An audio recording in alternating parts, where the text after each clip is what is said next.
नमस्कार. आज आपण बनवतोय झणझणीत चमचमीत असं मराठी पद्धतीने मसाला वांग.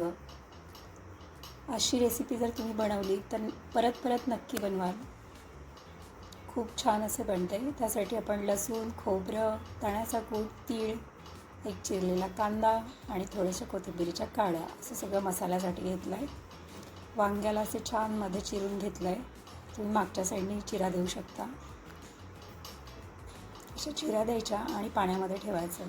पाण्यामध्ये आपल्याला थोडंसं मीठ टाकायचं आहे म्हणजे वांगी काळी पडत नाहीत. अशी एक एक करून सगळी वांगी आपण चिरून घेणार आहे आणि मिठाच्या पाण्यात ठेवणार आहे म्हणजे ती काळी पडत नाही.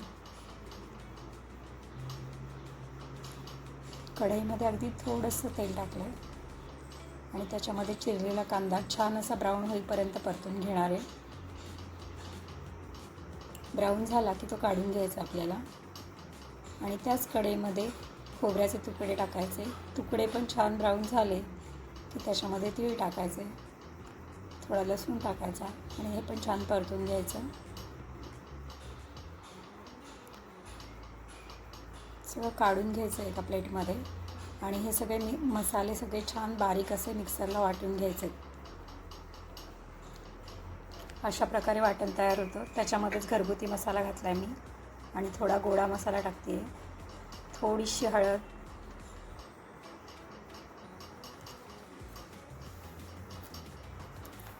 मीठ, एक चिंचेचा छोटा तुकडा आणि थोडा गूळ. यामुळे टेस्ट बॅलन्स होते वांग्याची. थोडा कढीपत्ता, थोडी चिरलेली कोथिंबीर आणि थोडी धणेपूड आणि हे सगळं छान चमच्याने मिक्स करून घ्यायचं आपल्याला मसाले.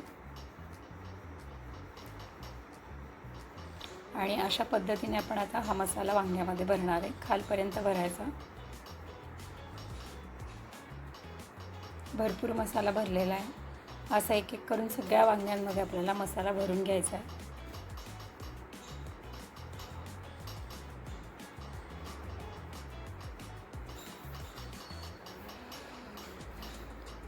कुकर गरम केला आहे. त्याच्यामध्ये 1 चमचा तेल टाकलं आहे. तेल गरम झालं की मोहरी टाकली फोडणीला. मोहरी अशी छान तडतडली की त्याच्यामध्ये थोडासा हिंग टाकायचा आणि त्याच्यामध्ये मसाला भरलेली वांगी टाकायची एक एक करून.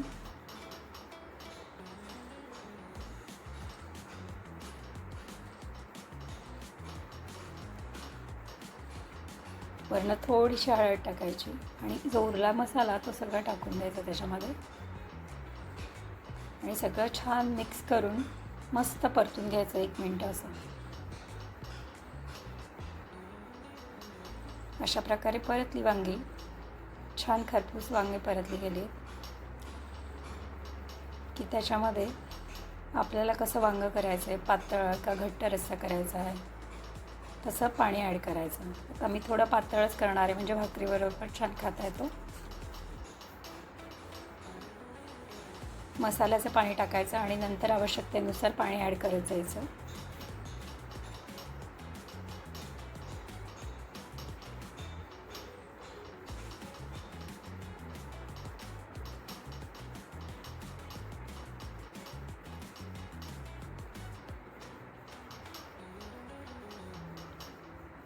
अशा प्रकारे पाणी ॲड केल्यानंतर कुकरला झाकण लावून घ्यायचं आपल्याला.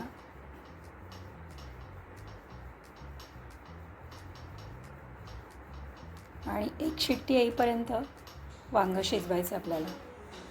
शिट्टी काढली नाही तरी चालेल आणि शिट्टी यायच्या आत बंद केला तरी चालतं. कुकर गार झाला की तुम्ही बघू शकता किती छान वांगं शिजलं आहे आपलं. खूप जास्त पण नाही आणि कमी पण नाही.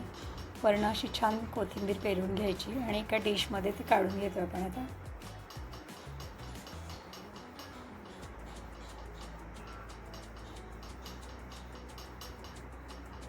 कलर पण छान आलेला आहे वांग्याला एकदम. खूपच छान एकदम टेम्पटिंग दिसतं आहे. असं वांगं बनवलं तर तुम्ही परत परत नक्की बनवाल. ही भाजी पोळीबरोबर, भाकरीबरोबर किंवा भाताबरोबर कशाबरोबरही खूप छान लागते. ही रेसिपी आवडली तर नक्की लाईक करा, शेअर करा, सबस्क्राईब करा व कमेंट करा. थँक्यू.